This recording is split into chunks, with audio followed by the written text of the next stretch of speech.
بسم اللہ الرحمن الرحیم۔ السلام علیکم ورحمۃ اللہ وبرکاتہ۔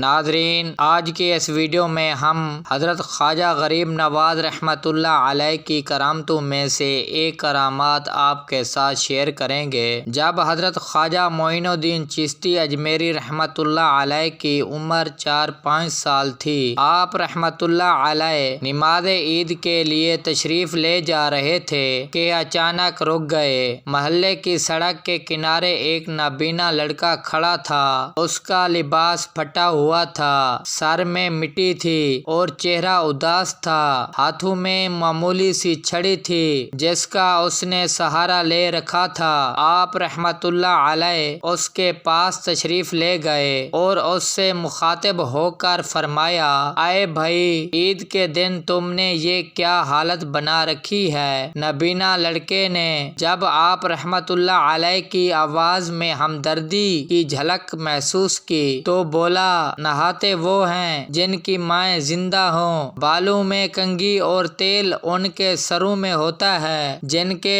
بھائی بہن ہوں، نئے کپڑے وہ پہنتے ہیں جن کے سر پر باپ کا سایہ ہو، مسکراتے وہ ہیں جن کے عزیز رشتے دار موجود ہوں۔ آپ رحمۃ اللہ علیہ نے یہ سن کر سمجھ گئے کہ یہ بیچارہ یتیم و مسکین ہے۔ فرمایا، آج سے میں تیرا بھائی ہوں، اور اس کا ہاتھ پکڑ کر گھر کی طرف چل پڑے۔ جب گھر پہنچے تو اس وقت آپ رحمۃ اللہ علیہ کی والدہ محترمہ مصلی پر بیٹھی ذکر الہی میں مشغول تھی۔ بیٹے کے جلد لوٹنے پر وجہ پوچھی تو آپ رحمۃ اللہ علیہ نے اس نابینے لڑکے کا حال سنایا تو آپ کی والدہ فوراً مصلی سے اٹھیں، اس یتیم و غریب و مسکین لڑکے کا منہ دھویا، سر میں تیل لگایا، کنگھی کی اور نئے کپڑے پہننے کو دیے، اور پھر وہ دونوں نماز عید کے لیے گھر سے چل پڑے۔ وہ یتیم لڑکا بے حد خوش ہوا۔